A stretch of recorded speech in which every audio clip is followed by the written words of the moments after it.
Ngasi Kasargi manung chana leiba Bhatri Chandrapur GP Kakmara kauba khundagi ichin inau ima indon mayamna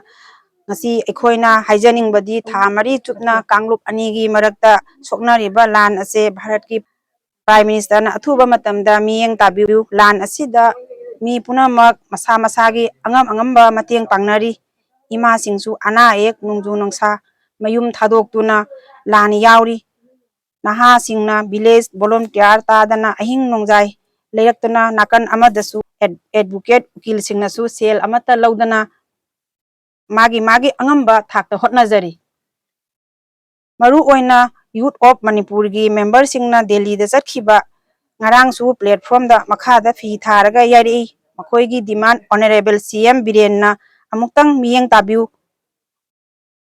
nupa tanate chatlibase nupi chu yauri icha singna kana lejadaba dauna makha da hippa ubada yamna nungaijade khara yangna amuktang chatpiduna ningsingjari awaba mayamse amtang mateng pangbiu haidana ekhoi Kasar magai dagi ima indun mayamna